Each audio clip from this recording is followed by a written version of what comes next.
ආයුබෝවන් සියලු සමීක්ෂණ වාර්තාවලින් නැවත නැවතත් තහවුරු කරන ශ්‍රී ලංකාවේ අංක 1 ප්‍රවෘත්ති ප්‍රකාශය. පැත්ත ගියත් ඇත්ත කියන හිරු රාත්‍රී 9:55 ප්‍රධාන ප්‍රවෘත්ති ප්‍රකාශය සමගින් මම අනුරුද්ධ රත්නායක. මම ශශිකලා කඳුබඩ ආරච්චි. ප්‍රථමයෙන් ප්‍රවෘත්ති සිරස්තල.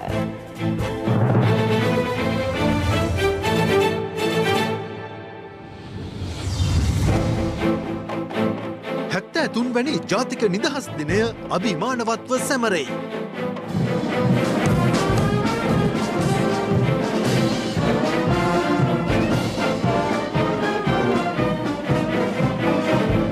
වසර 70කට පසු නෞකාවක සිට ජාතියට උත්තමාචාර. පාස්කු ප්‍රහාරයේ වගකිව යුත්තන්ට ගැලවීමක් නැහැ. නිදහස් දිනයේ ජනපතිගෙන් සහතිකයක්. වගකිව යුත්තන්ට නීතියට මුහුණ නොදී ගැලවී යන්නට අපි ඉඩ දෙන්නේ නැහැ. ගාලුවරායේ කොටසකුත් පැවරීමට වරාය අධිකාරිය සැරසෙන බවට වෘත්තීය සමිතිවලින් චෝදනා. ඊට අදාළ ලිපිය තමයි මේ. මුහුදු මාර්ගයෙන් සිදුවන මත්ද්‍රව්‍ය ජාලයක තොරතුරු හෙළිවෙයි. කෝටි ගණනක වාහන සමග කාන්තාවක් අත්අඩංගුවට. අරුබුද මැද්දේ ක්‍රිකට් නිලවරණයට දින නියම වේ.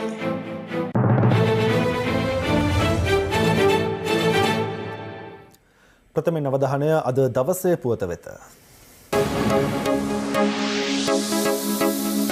දවසේ පුවත.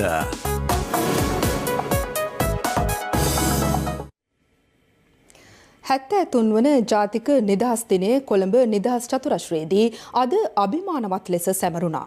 එම අවස්ථාවට එක්වෙමින් ජනාධිපති ගෝඨාභය රාජපක්ෂ මහතා අවධාරණය කළේ පාස්කු ඉරිදා ත්‍රස්ත ප්‍රහාරය හා මහබැංකු කොල්ලේ වගකිව යුත්තන්ට නීතියෙන් ගැලවී යාමට ඉඩ නොතබන බවයි. දූෂණය හා නාස්තිය පිටුදැකීම වෙනුවෙන් රට පුරා සමාජ මතයක් ගොඩනැගීමට ජනතාවට ඇරයුම් කරන බවද ජනාධිපතිවරයා හෙදී වැඩිදුරටත් සඳහන් කළා.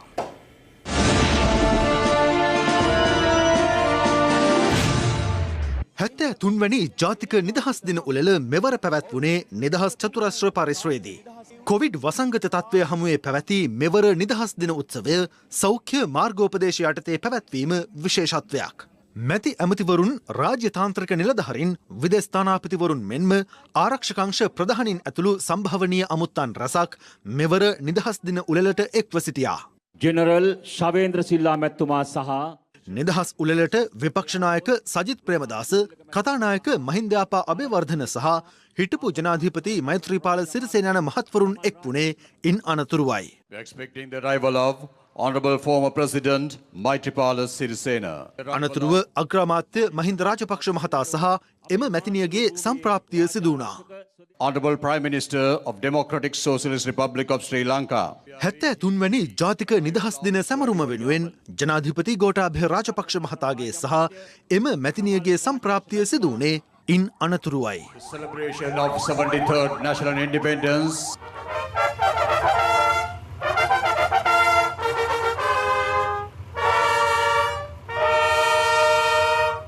අතිගරු ජනාධිපති ගෝඨාභය රාජපක්ෂ මැතිතුමා ජනාධිපතිවරයා විසින් ජාතික ධජයේ එසවීමත් සමග නිදහස් සැමරුම් උත්සවය ආරම්භ වුණා.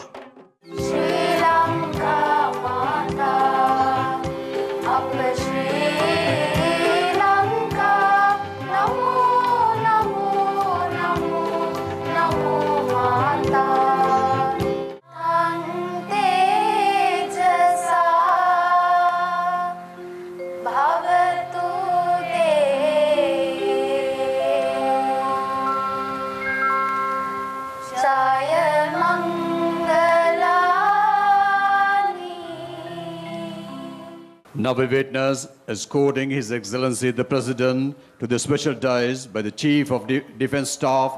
අනතුරුව රට දැය වෙනුවෙන් දිවිපිදූ විරුවන් සිහිපත් කරමින් විනාඩි 2ක නිශ්ශබ්දතාවයක් පැවැත්වුණා.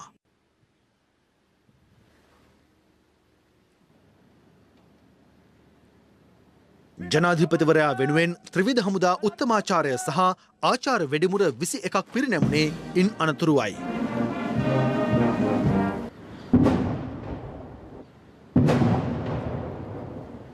ඉන් අනතුරුව ජනාධිපතිවරයා ජාතිය ඇමතුවා. මම සිංහල බෞද්ධ නායකයෙක්. ඒ ප්‍රකාශ කරන්නට මම කිසිවිටකත් මැලිවන්නේ නැහැ. මම මේ රට පාලනය කරන්නේ බෞද්ධ ඉගැන්වීම් වලට අනුවයි. අපේ රටේ සෑම ආගමිකයෙකුටම සෑම ජාතිකයෙකුටම රටේ පවතින නීති රාමුව තුල එක හා සමාන නිදහස භුක්ති විඳීමේ අයිතිය තිබෙනවා. දේශීයත්වය අගයන රටේ ස්වෛරීත්වය සුරකින්න ජාතික නායකත්වයකට එරෙහිව ජාතිද්‍රෝහී බලවේග එක්වී කඳවුරු බැඳ ගැනීමත් තම අරමුණු ඉටු කර ගැනීම සඳහා දේශීය මෙන්ම විදේශීය බලවේග සාය පැතීමත් හැම විටම සිදු වෙනවා. මා ඉල්ලා සිටිනවා මේ රටේ ජනතාවගෙන් සෑම විටම විචාර බුද්ධියෙන් කටයුතු කරන්නට කියා. සියලු පුරවැසියන්ගේ මූලික අයිතිවාසිකම් හා මානව හිමිකම් ආරක්ෂා කරන අතර අපේ රටේ ක්‍රියාත්මක විය යුත්තේ එක නීතියක් යන ප්‍රතිපත්තිය වෙනුවෙන් අපි හැම විටම පෙනී සිටිනවා. පසුගිය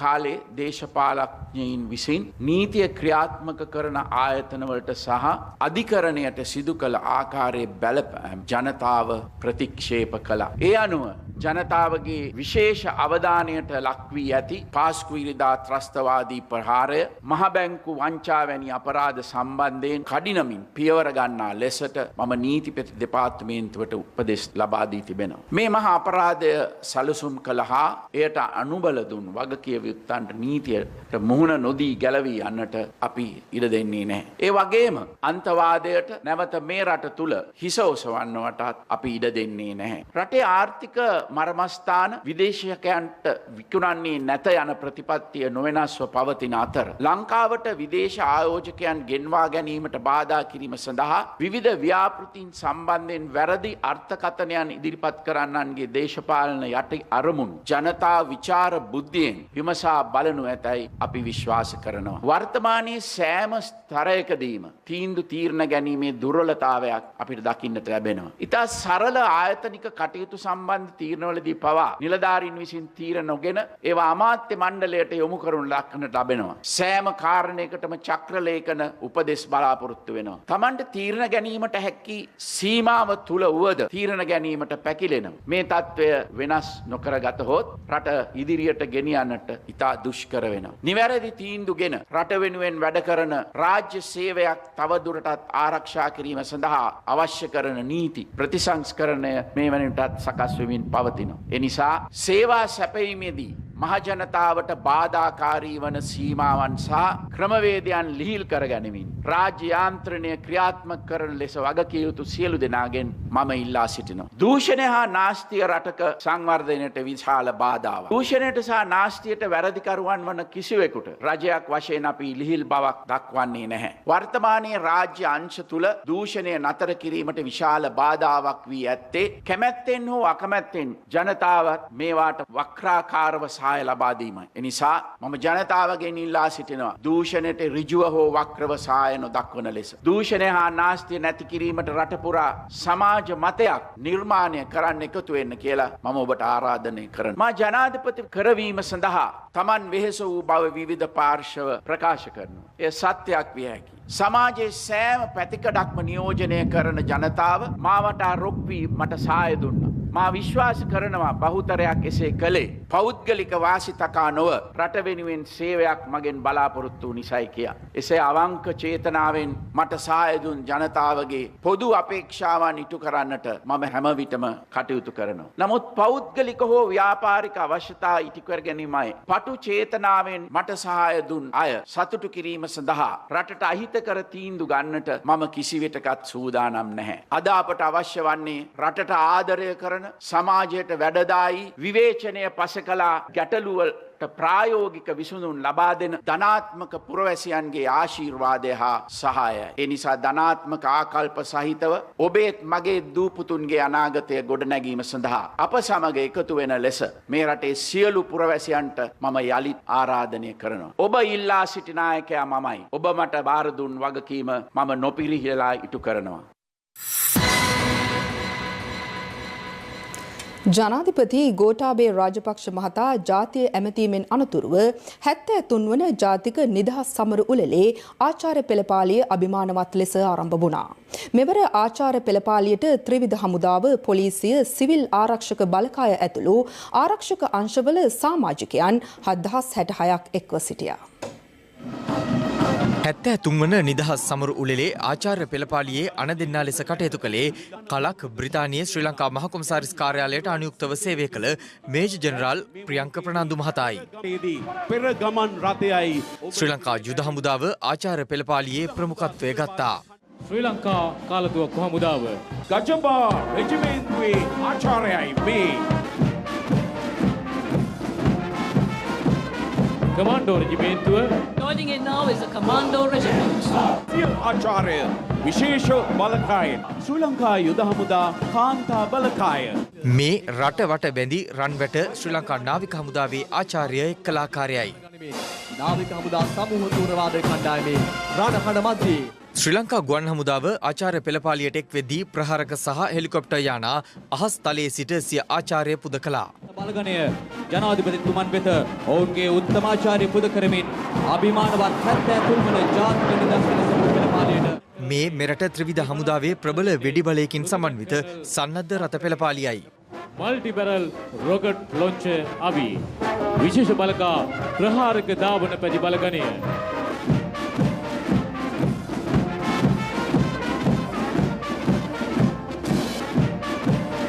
ශ්‍රී ලංකා පොලිසිය සිවිල් ආරක්ෂක බලකායද ආචාර්ය පෙළපාලියට සිය දායකත්වය මෙලෙස දැක්වුවා.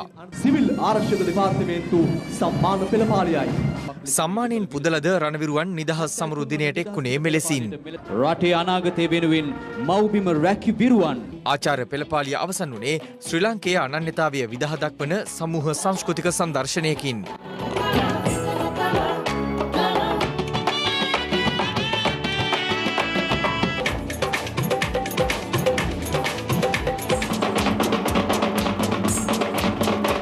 ශ්‍රී ලංකා නාවික හමුදාව විසින් ආචාර්ය වෙඩිමුර 25ක් ජාතිය වෙනුවෙන් පිරිනැමීම මෙවර සිදු කෙරුණේ ශ්‍රී ලංකා නාවික නෞකා සමුදුර නෞකාවේ සිටයි. මෙලෙස නෞකාවක සිට ජාතිය වෙනුවෙන් ආචාර්ය වෙඩිමුර මෙවර පිරිනමා ඇත්තේ වසර 70කට පසුවයි. දවසේ පුවත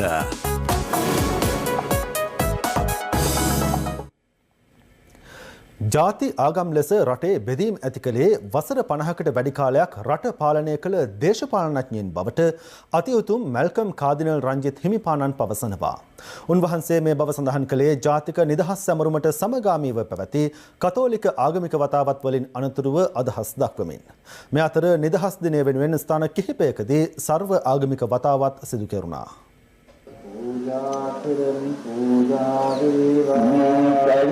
හෙට අනිද්දා එනවා ජිනීවා මානව හිමිකම් කවුන්සිලේ එන යෝජනා 30ක යෝජනාවට එකඟ වුණු අපේ පහුගිය ආණ්ඩුව අපේ යුද විරුවන්ගේ රණවිරුවන්ගේ ඒ ඓතිහාසික කාර්යභාරය හැල්ලුවට ලක් කළා. ඒ අපි හෙලා දකින්න ඕනේ. ඒ නිසා අපි ආණ්ඩුවට බොහොම ආදරෙන් කියනවා මේ වෙලාවේදී අර කවුන්ටර් ප්‍රොපෝසල් එකක් හැටියට අපි යුද අපරාධ බාරගෙන හරි බාරගන්න නැතුව හරි ඔවුන් කියන දේට එකඟ වෙලා අපේ රටේ ස්වාධීනත්වයේ පාවා නොදී ඒ වෙනුවට අපේ රජයේ කළ යුතු වන්නේ ස්වභාවික යුක්තිය ඉල්ලා සිටීමයි.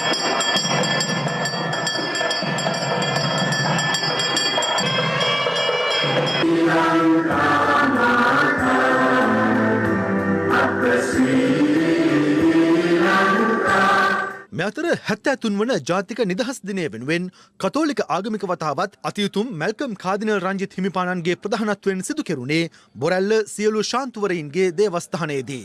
ආයෝජන සඳහා කියමින් අපේ කඩොලාන තෙත්බිම් විනාශ කරමින් සිටිනවා. විදේශීය ආයෝජන කියලා දැන් ලංකාවට පිටරටවලින් කුණුත් ගේන තරමටම ලංකාව ලෝකේ කුණු කූඩයක් බවට සලකලා ගුණමකු සමහර ධනවතුන් මේ රට අපිරිසිදු කරමින් ජීවත් වෙනවා. රටේ පොදු සම්පත් ලෝක බලවතුන්ට විකුණා සැප විඳින්නට උත්සාහ කරන්නට බැහැ අපට. මේ රට ජාතිය, භාෂාව, ආගම යන පදනම මත බෙදිලා ඉවරයි. මේ බෙදීම් ඇති කළේ අවුරුදු 50ක් 60ක් පමණ කාලයක් තිස්සේ අපේම නායකයෝයි. ජාතීන් අතර මතුවලා තියෙන මේ විරසක වීම අපි වහාම සුව කර ගන්නට කටයුතු කළ යුතුයි. එසේ නොකළොත් වැඩි කල් යන්නට මත්තෙන් ලබාගත්තු නිදහස නැති වෙලා මේ රට විදේශීය බලවේගවල අතකොළුවක් බවට පත් වෙනවා නොඅනුමානයි.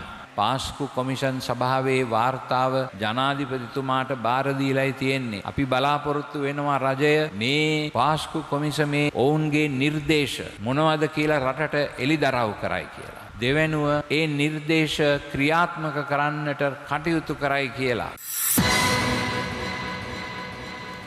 ඉන්දියාවට පලා ගොස් සිටින ප්‍රබල මද්‍රව්‍ය ජාවාරම්කරුවෙකු වන ශිවා හෙවත් නන්ද කුමාර් ශිවනන්දන්ගේ බිරිඳ ලෙස සැලකෙන කාන්තාවක් හෙරොයින් සමග අත්අඩංගුවට ගැනීමට තලාහෙන පොලිසිය සමත් වුණා. පොලිසිය සඳහන් කළේ අදාළ කාන්තාව සතුව තිබී රුපියල් කෝටි 5ක් පමණ වටිනා වාහන කිහිපයක්ද පොලිස් භාරයට ගත් බවයි. හෙරොයින් ග්‍රෑම් 7යි මිලිග්‍රෑම් 250ක් සමග තලාහෙන ජයමාවත ප්‍රදේශයේදී මෙම සැකකාරිය අත්අඩංගුවට ගෙන තිබෙනවා.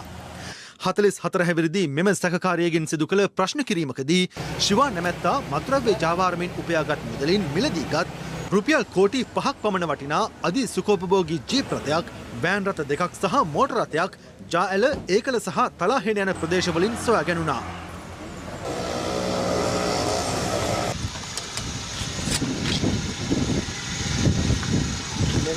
ප්‍රංශයට පලාගොස් සිටින රූබන් සහ ඉතාලියේ රැඳී සිටින කුඩුලාල් නැමැත්තාගේ මෙරට මද්‍රව්‍ය ජාවාරම මෙහෙයවනු ලබන්නේ ශිවා නැමැති පුද්ගලයා බවත් ඔහු නීති විරෝධී අයුරින් මුහුදු මාර්ගයෙන් මෙරටට මත්කුඩු ප්‍රවාහනය කර ඇති බවත් පරීක්ෂණවලදී හෙළි වී තිබෙනවා. අදාළ කාන්තාව අධිකරණයට ඉදිරිපත් කිරීමෙන් අනතුරුව දින 7ක රඳවුම් නියෝග ලබාගෙන තිබෙනවා. මේ අතර පොලිස් මාධ්‍ය ප්‍රකාශක නියෝජ්‍ය පොලිස්පති අජිත් රෝහණ මහතා ප්‍රකාශ කළේ විදේශ රටවලට පලා ගොස් සිටින මද්‍රව්‍ය ජාවාරම ඇතුළු විවිධ අපරාධවලට සම්බන්ධ සැකකරුවන් 129 දෙනෙකු මෙරටට ගෙන්වා ගැනීම සඳහා ජාත්‍යන්තර රතු නිවේදන නිකුත් කර ඇති බවයි.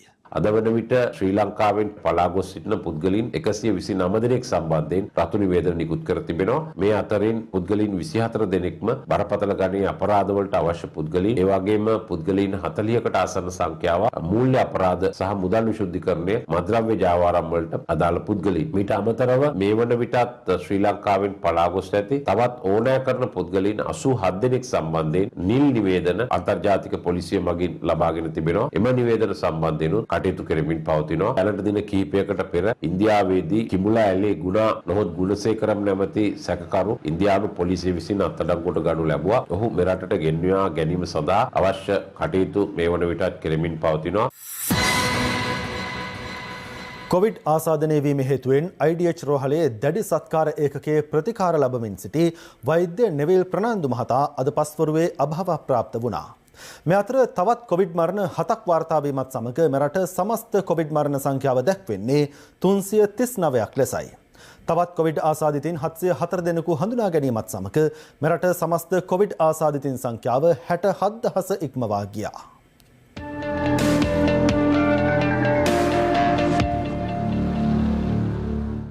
විශේෂඥ වෛද්‍ය නෙවිල් ප්‍රනාන්දු මහතා IDH රෝහලේ දැඩි සත්කාර ඒකකයට ඇතුළත් කෙරුණේ මීට දින 2කට පෙරයි. එහි ප්‍රතිකාර ලැබමින් සිටියේදී අද පස්වරුවේ ජීවිතක්ෂයට පත්වන විට ඔහු 89 වන වියේ පසු වුණා. නෙවිල් ප්‍රනාන්දු මහතා මාළඹේ නෙවිල් ප්‍රනාන්දු රෝහල සහ සයිටම් පෞද්ගලික වෛද්‍ය විද්‍යාලයේ නිර්මාතෘවරයායි. ගෙවුණු දින 5ක කාලය තුළ කොවිඩ් ප්‍රතිශක්තිකරණ වැඩසටහන යටතේ ඔක්ස්ෆර්ඩ් ඇස්ට්‍රාසෙනිකා කොවිෂීල්ඩ් එන්නත් 1,39,914ක් ලබා දී ඇති බව වසංගත රෝග විද්‍යා ඒකකය නිවේදනයක් නිකුත් කරමින් පවසනවා. ඉනිගත් හේන අඹගමුව සෞඛ්‍ය වෛද්‍ය නිලධාරී බල ප්‍රදේශයෙන් කොවිඩ් ආසාදිතින් 14 දෙනෙකු හමු වී ඇති අතර මාස 3ක බිලින්දෙකුද ඒ අතර වනවා. වටවල ඇඟලුම් කර්මාන්ත ශාලාවක ආශ්‍රිතයින් වූ අදාළ ආසාදිතයන් 14 දෙනා ආසාදිතින් බවට තහවුරු වී ඇත්තේ ස්වයං නිරෝධයන්ට යොමු කර සිදු කළ PCR පරීක්ෂණවලින්. මෙරට කොවිඩ් වැළඳීමෙන් ජීවිතක්ෂයට පත් වූ පළමු වෛද්‍යවරයා ලෙස වෛද්‍ය ගයාන් දන්තනාරායන මෙලොව හැරගියේ මීට දින කිහිපයකට පෙරයි.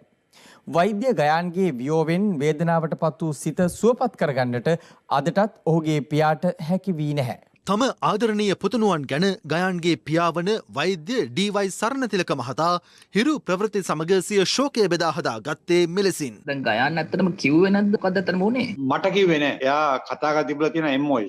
MOH මැඩම් කියලා තියෙන ડોක්ටර් ගයාන් ඔයාට කොවිඩ් පොසිටිව් නම් ඔයා කියලා ඇඩ්මිට් වෙන්න ඕන හොස්පිටල් එකේ. ඒ පාර පුතා කියලා තියෙනවා නෑ ડોක්ටර් මට තිබුණා වුණාට මට අමාරුවක් නෑ. මම තරුණයෙක් කෙනෙක්නේ. මට ගැටලුවක් නෑ. නමුත් මගේ අම්මයි තාත්තයි මට බලා ගන්න ඕන. මොකද ඒගොල්ලෝ හැදියා තියෙනවා. ඕන තියෙනවා. මම ගියොත් ඒගොල්ලෝ බලා ගන්න කෙනෙක් නෑ. අම්මායි තාත්තවයි බලා ගැනීම තමයි මෙයාගේ ජීවිතයේ පරම අධිෂ්ඨානය වටින්. තම දරුවාට අවශ්‍ය ප්‍රතිකාර අවසන් අවස්ථාවේ ලබා දීමට නොහැකි වීම ගැන ගයාන්ගේ පියා පැවසුවේ මෙවැන්නක්. පළවෙනිදා වුණගත් එක 10 වෙනිදා තමයි මෙයා තනියම වාහන ඩ්‍රයිව් කරගෙන තනියම ගිහිල්ලා පිටුනේ හොස්පිටල් එකට. ඉතින් කෙලින්ම ICU යවන්න තරම් හේතුව මෙයාට දොස්තර තිබ්බ අමාරුවනේ. පුතාට දී ගන්න බෑ කියලා මෙයාව අවසන් මොහොතේ කරා පිටියේ යවුවා. ඒ එක්මෝ මැෂින් එකක් තියෙනවා කියලා. පෙනහැල වැඩ ගන්න නැති අවස්ථාවක මේ මැෂින් එක කරා තමයි ඔක්සිජන් දෙන්නේ. ඒවලා ඒ දවස් 4ක් හෝ 5ක් ඉඳලා තමයි පුතා නැති වුණේ. අපි දන්නේ නැහැ කොයි මොහොතක කොයි කෙනාට අසාධ්‍ය වෙනවද කියලා. ප්‍රධාන ප්‍රතිකර්ම කරන තැන්වල අවශ්‍ය කරන සියලුම පහසුකම් සකස් වෙලා තියෙන්න අවශ්‍යයි. 100ක් මැරෙන්න තියෙන එකෙන් අපිට 10%ක් හෝ බේර ගන්න පුළුවන්කමක් තියෙන මැෂින් තියෙනවා. මුල් ඒරියාවේ මේ උපකරණ නැහැ. රාගම රෝහලේ නැහැ. කොළඹ මහ රෝහලේ මේ උපකරණ නැහැ. තියෙන්නේ LRH එකේ එකයි කරාපිට වෛද්‍ය විද්‍යාලේ එකයි. මේ මැෂින් එක කෝටි කමාරක විතර වටිනාකම තමයි මැෂින් එකකට කියන්නේ. සියලුම උපකරණ සමග. එතකොට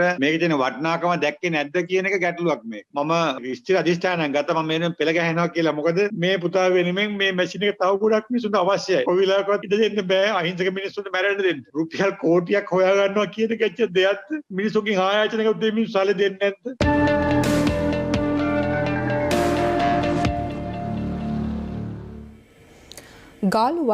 ගාලු වරායේ උපාය මාර්ගික වශයෙන් වැදගත් කොටසක් පුද්ගලික සමාගමකට පැවරීමේ සූදානමක් ඇතැයි වරාය වෘත්තීය සමිති අද චෝදනා කළා. ඔවුන් පවසන්නේ වරාය අධිකාරිය සතු අක්කර 6ක ඉඩම් ප්‍රමාණයක්ද පැවරීමට කටයුතු යොදා ඇති බවයි. මේ අතර වරාය අධිකාරිය සභාපති ජෙනරාල් දයා රත්නායක මහතා සඳහන් කළේ කොළඹ වරායේ නැගෙනහිර පර්යන්තයේ වැඩි දියුණු කිරීමේ කටයුතු වසර 2ක් තුළ අවසන් කරන බවයි.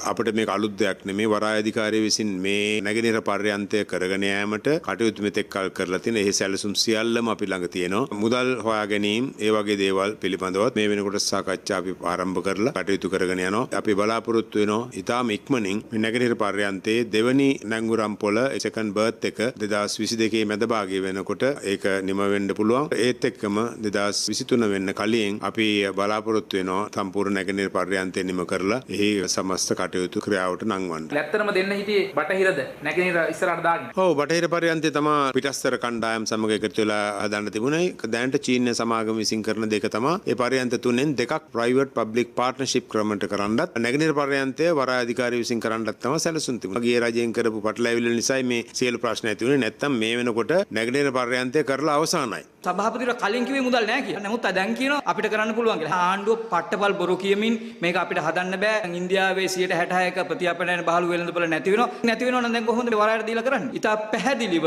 මේ ආණ්ඩුව බලයට පත් වෙනවා සමග ඔවුන්ගේ ප්‍රතිපත්ති බවට පත් වෙලා තියෙන පෙර ආණ්ඩු සේම විකිණීම සහ බදු දීම. ඒ අනුව අපිට දැන් මේ වෙනකොට වාර්තා වෙලා තිබෙනවා මේ නැගෙනහිර පර්යන්තයේ සටන ඇවිලෙන අතරතුරම ඔව් ගාලු වරායේ ඉතාමත්ම වටිනා අක්කර 6කුත් පර්චේස් 28ක් බිම් කඩක් පෞද්ගලික සමාගමකට පැවරීම සඳහා මේ වෙනකොට කටයුතු කරලා තිබෙනවා. ඊට අදාළ ලිපිය තමයි මේ විශේෂයෙන් ගාල්ල වරායේ මීටර 3ක් ගැඹුරු රුවල් යාත්‍රා අංගණයක් තිබෙනවා. ඒ අංගණයේ රුවල් යාත්‍රා 50ක පමණ ප්‍රමාණයක් ස්ථානගත කරන්න පුළුවන්. මෙන්න මේ වරාය අධිකාරිය සතු රුවල් යාත්‍රා අංගණය සහ ඒ අවට භූමියෙන් අක්කර 6යි පර්චේස් 28ක් තමයි පෞද්ගලික සමාගමක් වෙත මේ වෙනකොට පැවරීම සඳහා ඊට අවශ්‍ය කටයුතු මේ වෙනකොට ලහිලයියේ සූදානම් වෙනවා.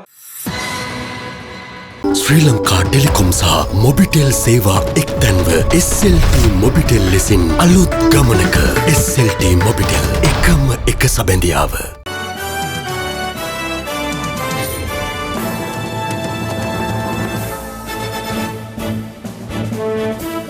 කහවත්ත උඩහවුපේ වතුයායේ දරු පවුලක් නවාතැන්ගෙන සිටි පැල්පතක් ඉවත් කිරීමට කහවත්ත පොලිසිය කටයුතු කිරීමත් සමග උණුසුම් තත්ත්වයක් හටගෙන තිබෙනවා.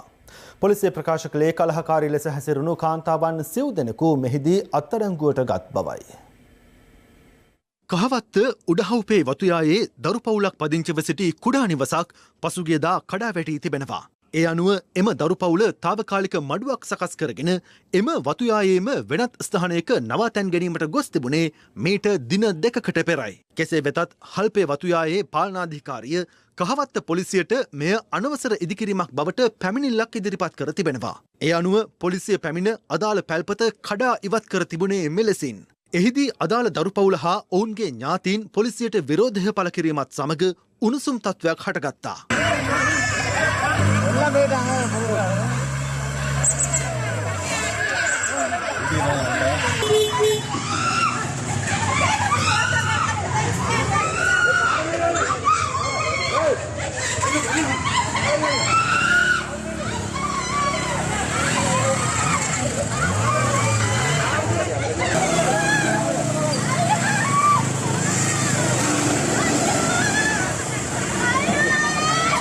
පොලිසිය ප්‍රකාශ කළේ මෙම සිදුවීමේදී කලහකාරී ලෙස හැසිරුණු කාන්තාවන් සිව් දෙනෙකුද අත්අඩංගුවට ගත් බවයි.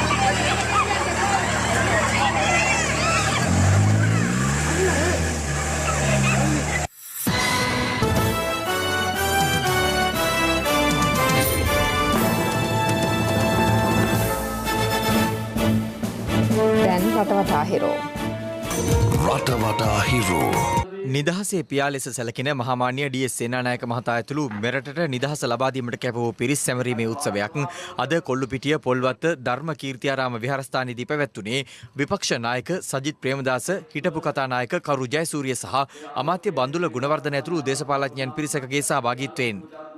මේ අතර 73 වන නිදහස් දිනය සැමරීම සඳහා එක්සත් ජාතික පක්ෂයේද සිරිකොත පක්ෂ මූලස්ථානයේදී පක්ෂ නායක රනිල් වික්‍රමසිංහ මහතාගේ ප්‍රධානත්වයෙන් සැමරුම් උත්සවයක් සංවිධානය කර තිබුණා. සූරිය වැව වල්සපුගල ප්‍රදේශයේ දින 18ක් තිස්සේ සත්‍යග්‍රහයක නිරතව සිටින ගොවි සංවිධාන නියෝජිතයන් අද එම ස්ථානයේදීම ජාතික නිදහස් දිනය සැමරීමටත් එක්වුණා. සත්‍යග්‍රහයට සහාය පළ කිරීමට ගිය තවත් සිවිල් සංවිධාන කිහිපයක නියෝජිතයන් පිරිසකට අතරමඟදී වනාලි තර්ජනයකට මුහුණ දීමටත් සිදු වුණා. නිදහස් දින සැමරුමට සමගාමීව යාපනය ප්‍රදේශයේ තරුණ තරුණයන් විසින් ජාතික ධජය රැගෙන යාපනය කොටුව ආශ්‍රිතව වීදි සංචාරය කළේ මෙලෙසයි. මේ අතර යාපනයේ ප්‍රදේශයේ සංචාරයක නිරත රාජ්‍ය අමාත්‍ය දයාසිරි ජයසේකර මහතා සැමරුමට එක් වූ තරුණ තරුණියන් සමග මෙලෙස පිළිසඳරක නිරත වුණා. යාපනයේ අපිට ලංකාවේ කොඩියක් උස්සන එක මාර අමාරුයි. කොඩි සංවිධාන කොඩියක් උස්සනවා නම් ගොඩක් ලේසි.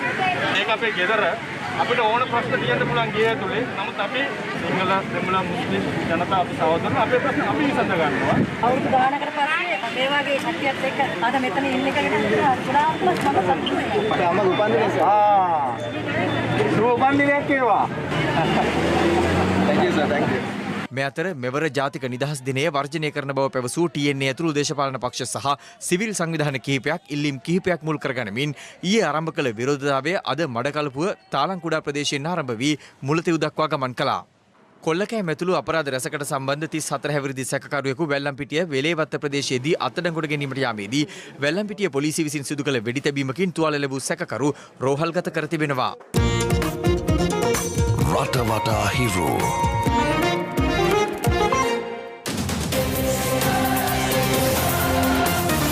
ශ්‍රී ලංකා ක්‍රිකට් ආයතන නිලවරණය ලබන මේ මාස 20 වනදා කොළඹ ක්‍රීඩා අමාත්‍යාංශ ඩන්කන් වයිට් ශ්‍රවණාකාරයේදී පැවැත්වීමට තීරණය කර තිබෙනවා. එහිදී 2021 වසරේ සිට 2023 වසර දක්වා වසර දෙකක කාලවකවානුව සඳහා ශ්‍රී ලංකා ක්‍රිකට් ආයතනය වෙනුවෙන් සභාපති, උපසභාපති, ලේකම් ඇතුළු විධායක මණ්ඩල නිලධාරීන් 7 දෙනෙකු සමාජික ඡන්දයෙන් තෝරාපත් කර ගැනීමට නියමිතයි.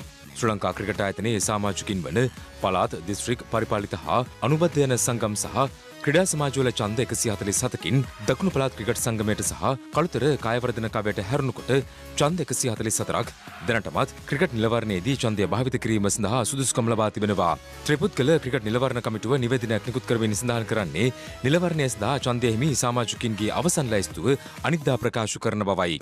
ක්‍රිකට් නිලවරණයට දාලව නාම යෝජනා බාර ගැනීම එළඹෙන 24 වනදා පෙරවරු 9:30 සිට පස්වර 3:30 දක්වා අතර කාලය තුලදී කොළඹ ක්‍රිකට් ආයතනයේදී සිදු කරනු ඇති. ක්‍රිකට් බෝඩ් එක මේ සතිය වෙනකොට ක්‍රිකට් කමිටුව නම් කරනවා. ඒ ක්‍රිකට් කමිටුවට අපේ අමාත්‍යාංශයේ නෛතික බලයත් ලබා දීලා තියෙනවා. ක්‍රිකට් කමිටුව විසින් ක්‍රිකට් ප්‍රතිබිම්බගත කරන්න අවශ්‍ය වැඩ පිළිවෙල ක්‍රියාත්මක කරන ෆිට්නස් ටෙස්ට් එක අනිවාර්ය වෙලා තියෙනවා හැම ක්‍රීඩාවකම. ඒ ක්‍රිකට් ක්‍රීඩාවටත් අපි ෆිට්නස් ටෙස්ට් එක දෙනවා. අලුතෙන් පත් කරන තේරුම් කමිටුවට අපි පැහැදිලිව උපදෙස් දීලා තියෙනවා. ෆිට්නස් ටෙස්ට් එක ෆේල් වුණොත් ඒ අයව ජාතික සංචිතයට ඇතුල් කරලා පස්සේ කියන්න එපා කකුල තුවාල වුණා, අරක තුවාල වුණා, මේක තුවාල වුණා. මේ ළමයාගේ ෆිට්නස් තිබ්බේ නැහැ කියලා පස්සේ කම්ප්ලේන් කළ වැඩක් නැහැ. ෆිට්නස් ටෙස්ට් එක අපි කරනවා. අපි ඇන්ටි ඩෝපින් සීරියස්ලි හොයලා බලනවා. ඒ වගේම රැන්ඩම් ඇල්කොහොල් ටෙස්ට් උත් කරනවා.